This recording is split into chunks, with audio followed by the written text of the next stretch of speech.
नमस्कार. शून्य प्रहरच्या या विशेष कार्यक्रमामध्ये आपल्या सगळ्यांचं स्वागत. आपल्या सोबत आहेत संजय शिरसाट, आमदार आणि एकनाथ शिंदेंचे कट्टर समर्थक. नमस्कार. नमस्कार आणि स्वागत आपलं जय महाराष्ट्राच्या या नवीन स्टुडिओमध्ये. आपण ज्या भागातून येता त्या भागातल्या काही ताज्या घडामोडींवर आपल्याला आधी चर्चा करावी लागणार आहे. रामगिरी महाराजांच्याकडचं झालेलं वक्तव्य आणि त्यानंतर ज्या संख्येने मुसलमान रस्त्यावर उतरले याबाबत चिंता व्यक्त होतीये. हे बघा, रामगिरी महाराजांचं मी वक्तव्य ते व्हिडिओच्या माध्यमातून मी ऐकलंय. बरं, काय गैर काय बोलले मला कळालं नाही. त्यांनी एक मुद्दा स्पष्ट केला आहे की ज्या ठिकाणी 100 हिंदूचे घर आहेत आणि 10 मुसलमानाचे घर आहेत, परंतु त्यांना कधी त्रास होत नाही. परंतु एखाद्या ठिकाणी जर 10,000 घरं असेल आणि तिथं जर 100 हिंदू असतील तर त्या ठिकाणी त्रास का होतो, हा बेसिक प्रश्न विचारला त्यांनी. याच्यात तेढ निर्माण करण्यासारखं काही केलेलं नाही. परंतु जर आपली सुरक्षितता आपण जर पाहायचीच नाही आणि त्याच्यावर कोणी बोलायचंच नाही म्हणलं तर हे मला वाटतं चुकीचं ना. तुम्ही अर्थाचा अनर्थ नका घेऊ. वस्तुस्थिती काय आहे आपल्याला कल्पना आहे.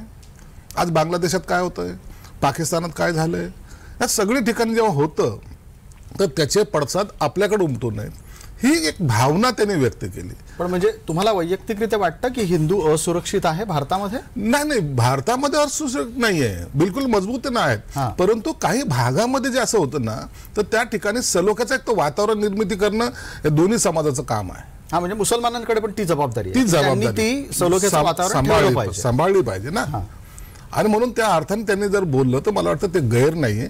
परंतु त्याचा देखो मुसलमानांच्या विरोधात आहे. हे बघा, हे राजकारण करणारे जे काही लोक असतात ना त्यांनी पेटवलेलं हे आंदोलन किंवा ही दंगल आहे. कालची दंगल ही राजकीय दृष्ट्या पेटवलेली कोण आहे, मग त्याच्या मागे कोण आहे? नाही, मी तर स्पष्टपणे सांगेल की मागे तुम्ही जर पाहिलं असेल 4-6 महिने 2-3 महिन्यापूर्वीच इकडे दंगली होतील, दंगलीची सुरुवात होईल असे म्हणणारे आपले काही नेते आहेत. बरं, मणिपूर होईल इथपर्यंत जाणारे सुद्धा नेते आहेत. तुम्ही का म्हणत नाही की हा महाराष्ट्र माझा आहे, मला हा महाराष्ट्र चांगला पाहिजे, शांत पाहिजे?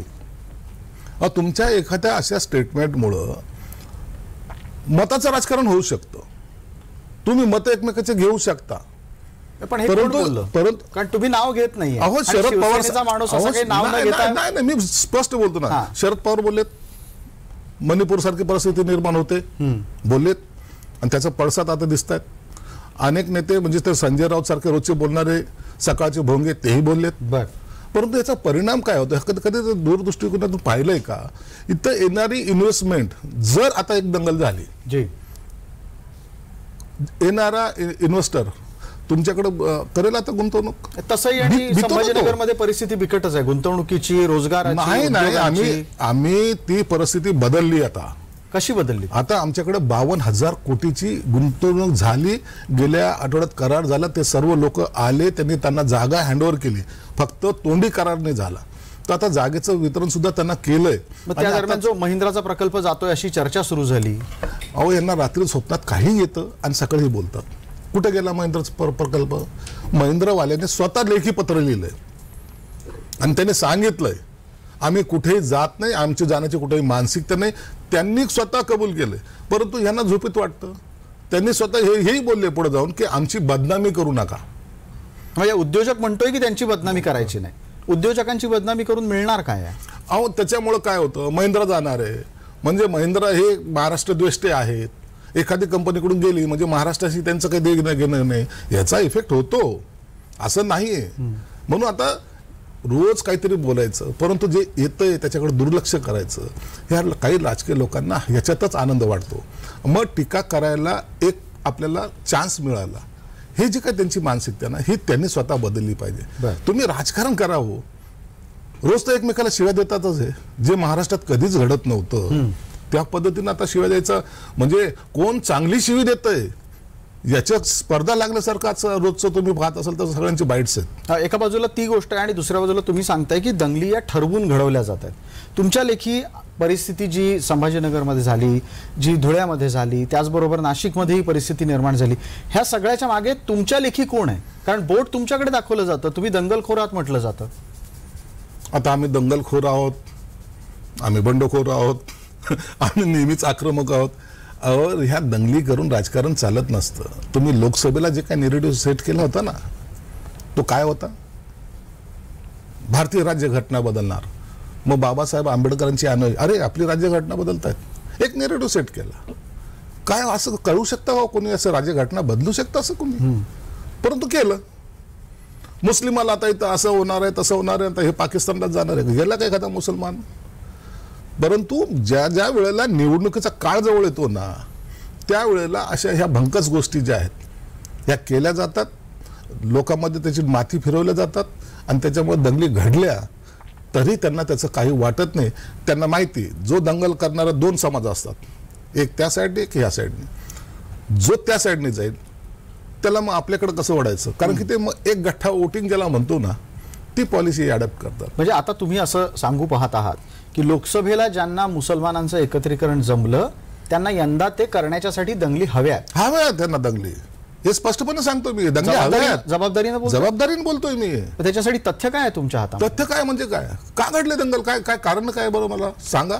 तर त्यांनी तर रामगिरी महाराजांचं वक्तव्य केलं. रामगिरी महाराजांनी कोणतं चुकीचं वक्तव्य केलं हे तरी सांगा. त्यांच्यात आक्षेप असा आहे की त्यांच्या प्रेषिताच्या विवाहाच्या संदर्भातलं रामगिरी महाराजांनी दिलेलं उदाहरण चुकीचं आहे असा त्यांचा दावा आहे आणि त्याच्यामुळे म्हणे मुसलमान समाज रस्त्यावर आला. आता त्यांच्या खासदारांनी, माजी खासदार आमच्याकडे इम्तियाज झालेले, त्यांनी जे काही वक्तव्य केलं ते योग्य आहे? त्याचा राग आम्हाला नको यायला. मग हे रागाचं, एकमेकाच्या रागाचं रूपांतर हे दंगलीत होत असतं. तरी आम्ही शांतपणे सांगतो सगळ्यांना आव्हान करतोय, दंगली करू नका, आपल्याला परवडणार नाही, शांततेनं राहा. पण तुम्ही जेव्हा शांततेनं राहा सांगता शिरसाट, त्याचं एक दुसरा उदाहरण किंवा त्याच्या एक प्रकारचा जाणारा संकेत असा असतो की हिंदू मार खातो. हिंदू मार खातो. बघा, आम्हाला शिवसेना प्रमुखांनी काय शिकवलंय? तुम्ही कुणाच्या नादी लागू नका. कोणी तुमच्या नादी लागलं तर त्याला सोडू नका. हे स्पष्टपणे तत्व आहे. आता मोहम्मद पैगंबराबद्दल काय बोललं, काय नाही बोललं, त्याचा एवढा काही गावगाव करायची काही गरज नव्हती. अहो, एक केस कुठतरी त्याचा हरवला होता, त्या टायमाला देशभरात दंगली उसळल्या होत्या. डोक्याचा केस. मग तुम्हाला आस्था तुमच्या धर्माबद्दल आहे. जर एखाद्या महाराजांनी स्वतःच्या धर्माबद्दल जर आपल्या लोकांना काही उपदेश केला असेल तर त्याला गैरसमजू नका ना. त्यांना त्यांचा धर्म चालू दे ना. तुम्ही कोणत्याही युट्यूबवर जा, कोणत्या ह्याच्यावर जा, तुम्हाला प्रक्षोभक भाषण जे आहेत ना ते तुम्हाला ऐकायला मिळतील. कोणाची? आता इतरांची, जे द्वेष करतात, धर्माचा जो द्वेष करतात, त्यांच्या सगळ्यांची भाषणं तुम्हाला पाहायला मिळतील. मग आम्ही काय रोज दंगली करायच्या का? तरी आम्ही म्हणतो की ठीक आहे, त्यांनी त्यांचं मत मांडतायत. आम्ही आमची संस्कृती का सोडायची? आम्ही आमचा धर्म का सोडायचा? आम्ही आमच्या ज्या चालीरीती ते का सोडायच्या? म्हणून आम्ही त्यांच्याकडे लक्ष देत नाही, परंतु त्यांची माथे भडकवण्याकडे आमचं जास्त लक्ष असतं. पण तुम्हाला वाटतं की प्राप्त स्थितीमध्ये कायदा सुव्यवस्था राखण्यात तुम्ही यशस्वी होताय? मुख्यमंत्री जर समजा गुन्हा दाखल झालेल्या व्यक्तीच्या शेजारी जाऊन व्यासपीठावर बसत असतील आणि म्हणत असतील की संतांच्या केसालाही धक्का लागणार नाही, हे बरोबर आहे? अहो, तो बसलेला तो व्यासपीठावरचा कार्यक्रम हा पूर्वीचा आहे. आणि ह्या महाराष्ट्रातल्या कोणताही संत, कोणत्याही जाती धर्माचा असो, तो ख्रिश्चन असो, तो बौद्ध असो, तो मुस्लिम असो, तो शीख असो, कोणताही, त्याला कुठेही त्याच्या केसाला धक्का लावू देणार नाही. हे मुख्यमंत्र्यांचं स्टेटमेंट आहे. तुम्ही एकाशी जोडू नका त्याला. अच्छा, म्हणजे फक्त रामगिरींबद्दल नाही, सगळेच जेही धर्मगुरू असतील त्यांच्याबद्दल आम्हाला आदर आहे आणि त्यांच्या केसाला कुणी धक्का लावू नये ही आमची भूमिका आहे. पण मग रामगिरींवर कारवाई करायची जेव्हा भूमिका येते त्यावेळेला गुन्हे दाखल होत आहेत त्यांच्यावर का? गुन्हे दाखल करतायत तर ठीक आहे ना. कुणी एखाद्याने जर एफ.आर. नोंद केला तर करू द्या, परंतु त्याची चौकशी केली जाईल. काय तथ्य आहे ते पाहिलं जाईल. तुम्ही उद्या एखाद्याने गुन्हा दाखल केला म्हणून उचलून कुणाला जरी जेलमध्ये टाकायचं म्हणलं असं शक्य नाही. तर तुम्हाला वैयक्तिकरित्या संजय शिरसाटांना असं वाटतं की काँग्रेसच्या 99 जागा आल्याच्या नंतर ही परिस्थिती बदलायला लागली आहे? कुठे ना कुठेतरी कोणाची ना कोणाची फूस असावी. काँग्रेसपासून दलित समाज असेल, मुस्लिम समाज असेल, हा फारकत घेतल्यासारखा वेगवेगळा झाला होता. तुम्हाला कल्पना आहे, मुस्लिम समाज, दलित समाज जेव्हा त्यांच्यापासून दूर झाला, यांनी काय केलं होतं की एक पगडा, मुस्लिम आमचे गुलाम आहेत किंवा दलित आमचे गुलाम आहेत आणि हे मतदार आम्हालाच मिळतात, हा जो त्यांचा ठाम विश्वास होता ना, त्या जोरावर यांचं राजकारण चालायचं. आणि गेल्या 10 वर्षामध्ये सगळी परिस्थिती चेंज झाली. आता हे मतदान त्यांच्यापासून दूर जायला लागलं. मग काय करायचं? मग हा नेरेटिव्ह जे आहे लोकसभेला आत्ता त्यांनी केला, त्याच्यामुळे त्यांना थोडा जो फायदा झाला ना, मग त्यांना जाणीव झाली की आता मुस्लिम समाज आपल्याकडे यायला लागलेला आहे किंवा दलित समाजाची माती भडकवली तर ते सुद्धा आपल्याकडे येतील. आणि म्हणून आता त्या पद्धतीच्या राजकारणाची त्यांची दिशा आहे. त्यांना त्या पद्धतीचं राजकारण करायचं आहे. तुमच्याकडे उत्तर काय आहे त्याचं? आमच्याकडे एकच उत्तर आहे. आम्ही त्यांना एक सांगतो, तुम्ही ज्या पद्धतीने त्यांना तुम्ही आज त्यांची माती भडकवतायत, त्यांना एक वेगळ्या पद्धतीने त्यांच्या राहणीमानामध्ये बदल करायचा प्रयत्न करतात किंवा त्यांची मेंटॅलिटी चेंज करायचा प्रयत्न करतात, त्यात तुम्ही सक्सेस होणार नाही. आम्ही उत्तर त्यांना तुम्हाला कामातून देऊ. तुम्ही कायमच हे म्हणत आलेला आहात आणि तुम्ही याचा अर्थ वैयक्तिकरित्या तुम्ही असा नाही, तुमचा पक्ष तुमचे नेते सांगतात की तुम्ही कामातून उत्तर देऊ. पण दुसऱ्या बाजूला उद्धव ठाकरे असतील, संजय राऊत असतील किंवा तमाम मवियाचे नेते आहेत, ते गद्दार म्हणणं सोडत नाहीत, मिंधे म्हणणं सोडत नाहीत. तुम्ही जनतेसमोर जाताना तुम्हाला भीती नाही वाटत? आपल्याला गद्दार म्हटलं गेलंय, घरी गेल्यावर बायकोच्या समोर जाताना वाटत नाही अरे आपल्याला गद्दार सार्वजनिकरित्या म्हणतात, बायको चिडली तर? बरं, गद्दार कशाला म्हणतात, कुणाला म्हणतात? ते म्हणतात की तुम्ही लोकं गद्दार आहात. गद्दारी कशाला म्हणतात? तुमचं माझं जमत नाही, मी तुम्हाला विरोध केला म्हणजे मी गद्दार झालो? म्हणजे तुम्ही बोलाल ते सत्य, मी बोलाल तर ते असत्य? शिवसेना आमचं एक सरळ गणित आहे, सरळ स्पष्टपणे. शिवसेना प्रमुखांनी आपली हयात कशी घालवली?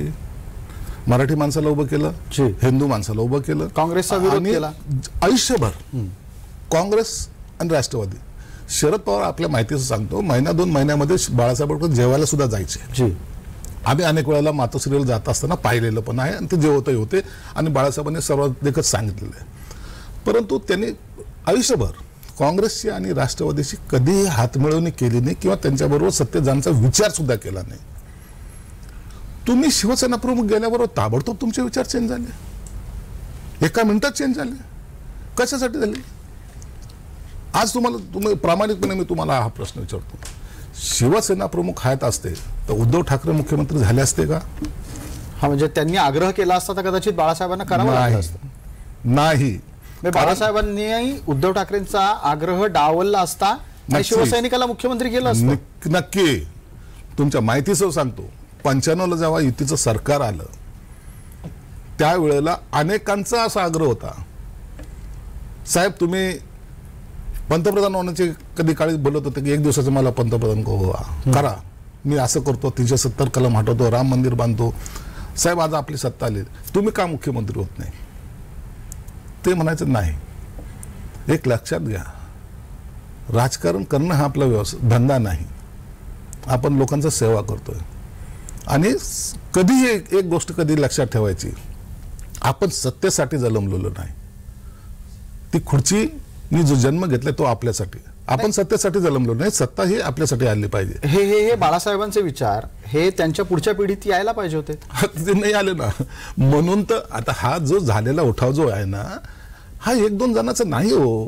हे सगळे लोकप्रतिनिधी सिनियर लोक आहेत, 4-4, 5-5 वेळा निवडून आलेले, ग्राउंड लेवलला काम केलेले लोक आहेत. हे एका दिवसात शिवसैनिक झाले का?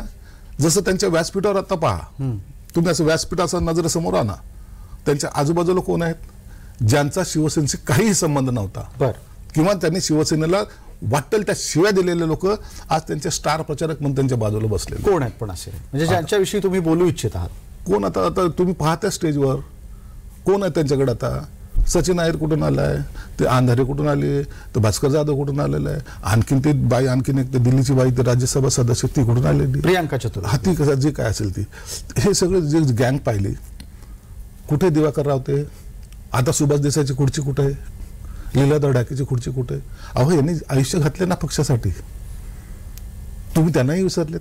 नाही, मग खरे गद्दार कोण आहेत महाराष्ट्रामध्ये? तुमच्या लेखी गद्दारीची व्याख्या काय? आणि गद्दारीची व्याख्या ही की जे शिवसेना प्रमुखांनी ज्या निष्ठेने ही संघटना उभी केली, ज्याच्यासाठी लढा दिला आयुष्यभर, त्याच्या विचाराशी ज्यांनी गद्दारी केली, विचार सोडले, ते खरे गद्दार, ते उबाठा गटाचे लोक आहेत.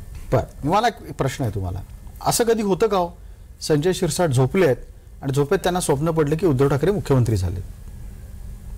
असं तर कधी होत नाही. तुम्हाला स्वप्नात सुद्धा वाटत नाही उद्धव ठाकरे मुख्यमंत्री होतील? नाही. का होणार नाहीत? नाही, का होतील? ते तर म्हणतात ना, मुख्यमंत्री पदाचा उमेदवार ठरवा.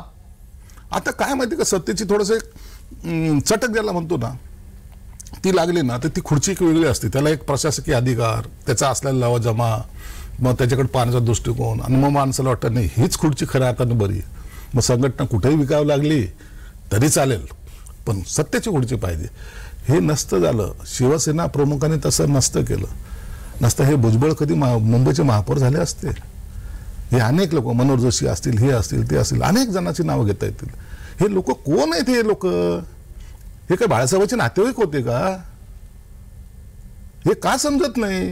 नाही, आणि एवढ्या लांब जाण्याची गरज नाही ना. माझ्या समोर बसलेलं उदाहरण आहेच. मी पण आहे नाही. संजय शिरसाटांना कुठे संधी मिळाली असती जर बाळासाहेबांनी नातेवाईकांना संधी दिली? मी तेच सांगतोय. अरे मला आमच्यासारख्या सर्वसामान्य माणसाला आज आम्हाला इतकं त्यांच्याबद्दलचा म्हणजे त्यांचं नाव घेतलं तर आजही आमच्या अंगावर शहार येतात. अरे या शिवसेना प्रमुखांनी आपल्याला बनवलेलं आहे. आणि आजही सांगतो, शिवसेना प्रमुखाच्या विरोधात जर एखाद्याने एखादा शब्द बोलला ना, त्याचं कानपाड फोडायची ताकद आमच्या मनगटात आहे. पहिले आम्ही पुढे राहू, हे नाही राहणार. ठीक आहे, पाहू. नाही, असं कसं? त्यांचे वडील होते, त्यांना राग येतो, ते म्हणतात आता तुम्ही काही बाप राग सोडला, येत तुम्ही नाही. अमुक केलं, तमुक अहो, केलं. जे शिव्या देत होते त्या म्हाताऱ्याच्या हातात तलवार घेऊन काय करणार आहे का? आज भाषण देत आहेत, लोक टाळ्या वाजवत आहेत.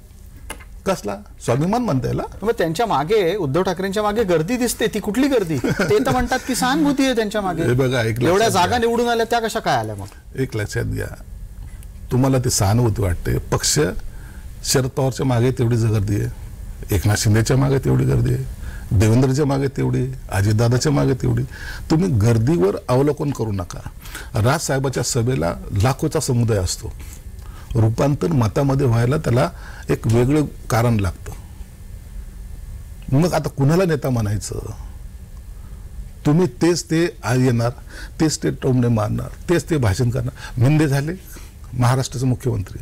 शिवसेना प्रमुख असे होते की महाराज जेव्हा त्यांच्या सभा व्हायच्या ना, मी शिवाजी पार्कच्या सभा पाहिलेल्या. सभा असेल किंवा ती मोठी, मुंबईचे महापौर त्यांच्या बाजूला बसलेले असायचे खुर्चीवर. आता मुंबईचे महापौर त्या कोपऱ्यात बसतात लांब जाऊन. ते म्हणायचे नाही, मुंबईचा महापौर हा माझ्या शेजारी पाहिजे. हे सांभाळणार शिवसेना प्रमुख होते. आजची परिस्थिती काय आहे? तुम्हाला त्या खुर्चीवर तुम्ही एकदा पान, स्टेजकडे तर पहा एकदा. हा, म्हणजे त्या स्टेजवर काल बाजूला शरद पवार होते, पृथ्वीराज चव्हाण, अशी माणसं होती सगळी. आज एक आणि तिथे रांगेमध्ये आदित्य ठाकरे त्याच रांगेत पहिल्या स्थानी होते. आता मला एक सांगा, आजकाल लोकांना कन्फ्युजन आहे, उभाटाचा पक्षप्रमुख कोण, नेमका कोण? का असा कशाला प्रश्न पडायला पाहिजे? उद्धव ठाकरे सांगतात ना की ते पक्षप्रमुख आहेत म्हणून. मला तर थोडं शंका येते. मला वाटतं का संजय राऊतच असावं. संजय राऊत कशाला पक्ष? ते तर पक्ष प्रवक्ते आहेत. हो, तो पक्ष प्रवक्ते आहेत का पक्ष डुबवणारे प्रवक्ते? ते जाऊ दे, आपल्याला त्या वादात जायचं नाही. त्यांना तो लगलाभ असो.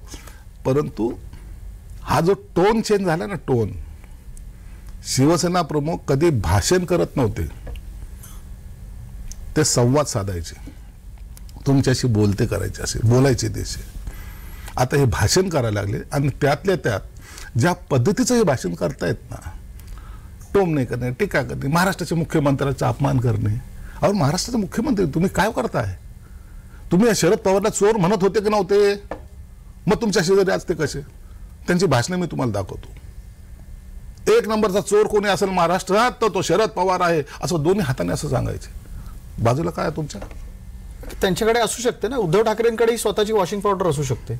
असू शकते ना. मग दुसऱ्याने दुसऱ्याच्या मशीन मध्ये गेलं तर तुम्हाला त्रास काय होतो? स्पष्ट आहे ना.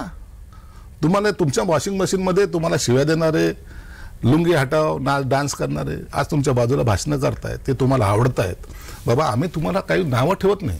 तुम्हाला ते आवडत आहेत, ओके, तुमचा विषय. इतरांना नावं का ठेवता? बर, तुम्ही इतरांना नाव ठेवण्यापेक्षा पहिले आपल्याकडे बघा ना, आपण काय केलंय आणि त्याचे परिणाम काय झालेत. हा, आता हे फार बरं झालं तुम्ही परिणामांवर आलात. आपल्याला चर्चा त्यानिमित्तानं पुढच्या टप्प्यात नेता येईल. वैयक्तिकरित्या तुम्हाला काय परिणाम वाटतायत विधानसभेचे? कारण आता विधानसभा काही फार लांब नाही, 60 दिवसाचं जवळपास अंतर राहिलेलं आहे. या 60 दिवसात तुम्हाला महायुती आणि मविया दोघांच्याही बाबतीतलं काय भविष्य दिसतंय? हे बघा, महायुतीमध्ये काम करताना एकनाथ शिंदेचा हा फेज जो होता ना, पहिले उठाव झाल्यानंतर अनेकांना शंका व्यक्त केल्या होत्या.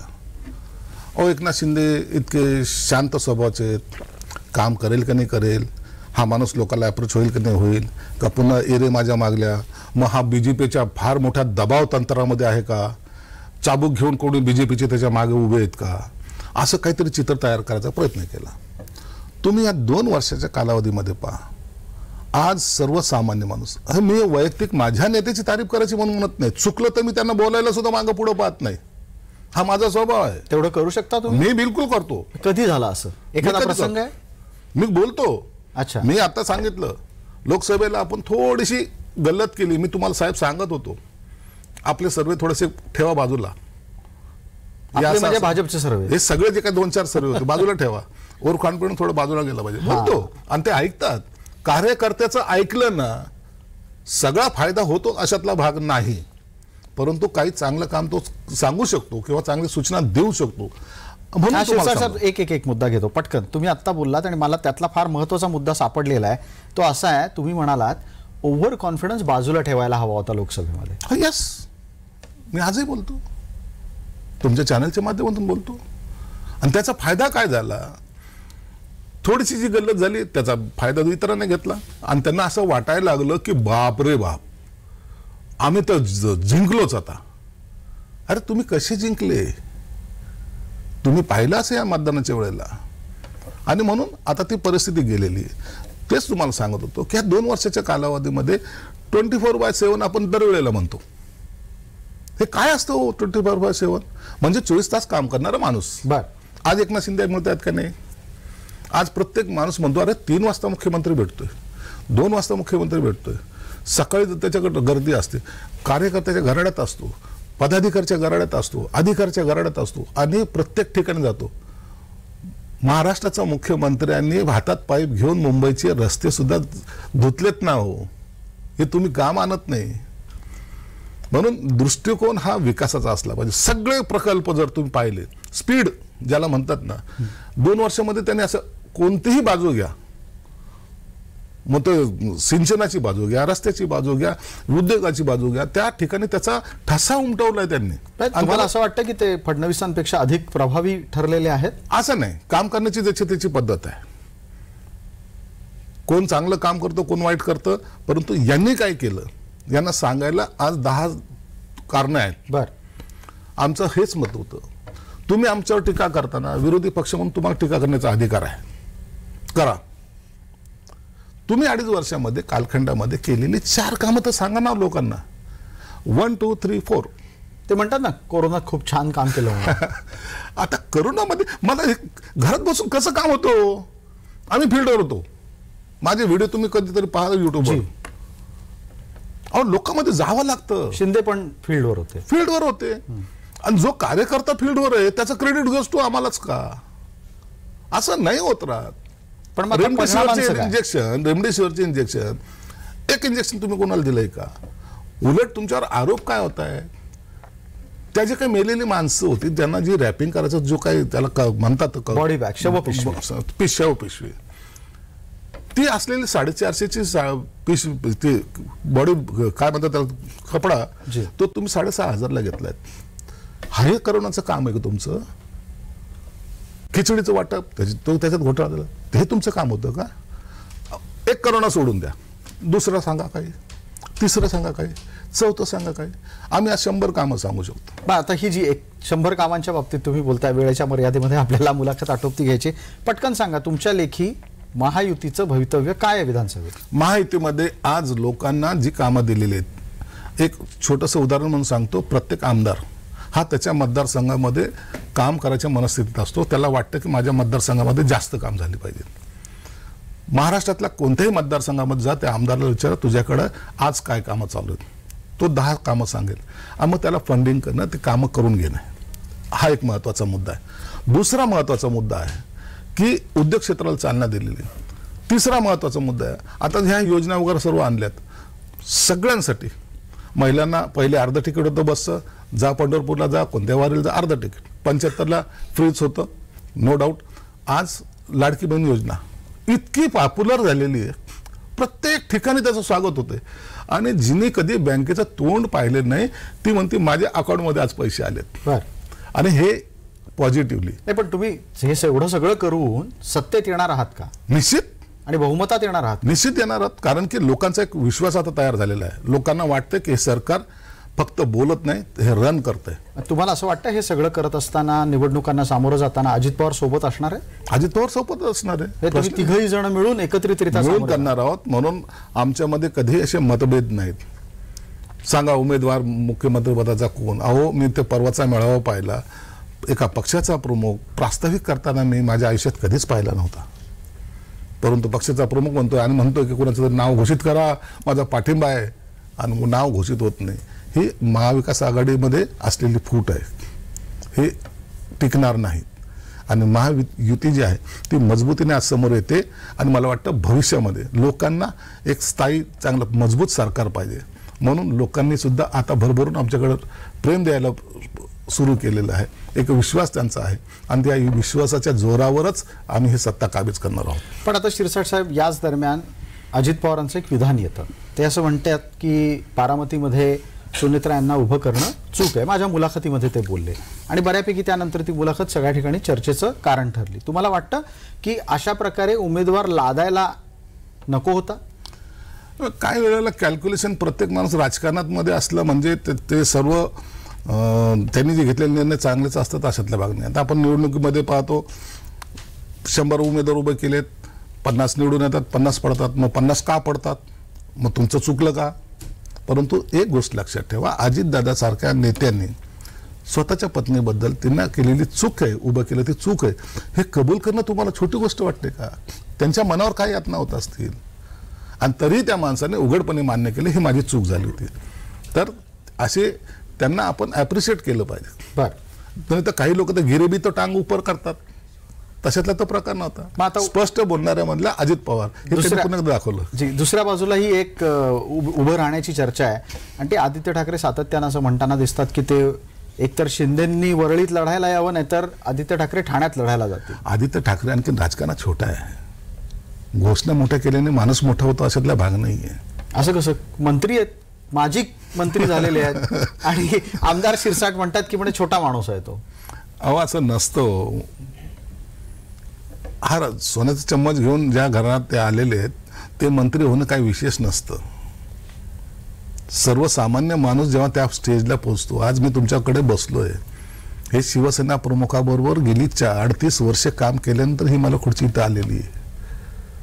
आणि म्हणून तुम्हाला तातडीने सगळंच राजकारण कळायला लागलं. मला सगळं राजकारण कळतं असं माझाही दावा नाहीये, परंतु त्यांनी असे भाकीत करण्यापेक्षा राजकारणामध्ये नेमकं काय केलं पाहिजे. आताचा वरळी मतदारसंघच त्यांच्या ताब्यात नाही सध्याला.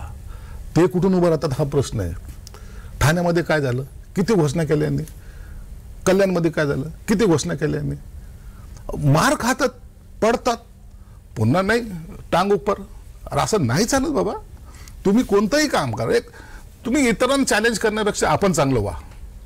माझं नेहमी असं हे असतं, तुम्ही इतरांना नाव ठेवताना त्याच्यामुळे तुम्ही मोठे होणार आहात का? नाही. तुम्ही तुमच्या कर्तृत्वाने मोठं व्हा. तो टीका करणारा ऑटोमॅटिक शांत होईल. बरं, एक पटकन शेवटचा प्रश्न आहे. तुम्ही ज्या विश्वासानं सांगता आहात की महायुतीचं सरकार परत येणार आहे, मला तुम्हाला विचारायचं आहे आणि तुम्ही तेवढ्याच विश्वासानं उत्तर द्या. परत येणाऱ्या महायुतीच्या सरकारमध्ये संजय शिरसाट मंत्री असणार आहे? काही असो, एक ध्येयाने आम्ही इथं आलो होतो, त्या ध्येयाने आम्ही काम करतोय. उद्या राजकारणामध्ये माझं काय होईल हा मी कधी विचार केला नाही, परंतु अपेक्षा जरूर असतात. प्रत्येक माणूस आहे, माणसालाही अपेक्षा असतात. का राजकारणात आलो, काय एवढ्या पायऱ्या चढल्या, काय एवढं आयुष्य घालवलं, तर स्वप्न हे असतात. माझंही स्वप्न आहे ना, मी नाकारत नाही, परंतु अखेरला इथं असलं पाहिजे. आता आमचे आई वडील तर कुठेही राजकारणात नव्हते किंवा आम्हाला राजकीय पाठबळ नव्हतं, म्हणून सोन्याचा चमचा आमच्या तोंडात नसल्यामुळं आम्हाला ते स्टेप गाठता लवकर आली नाही. पण भविष्यामध्ये एक दिवस असा जरूर येईल, मी त्या खुर्चीवर असेल. क्या बात आहे. आमच्या शुभेच्छा आहेत. तुम्ही आज केलेले सगळे दावे आपण नोंदवून घेतलेत, त्याच्या निमित्तानं परत भेटू. धन्यवाद. आपण आलात या स्टुडिओमध्ये आणि सगळ्या प्रश्नांना दिलखुलास उत्तरं दिली त्यासाठी धन्यवाद. हे होते संजय शिरसाट. शून्य प्रहरमध्ये तूर्तास इतकंच. आपण पाहत रहा फक्त जय महाराष्ट्र.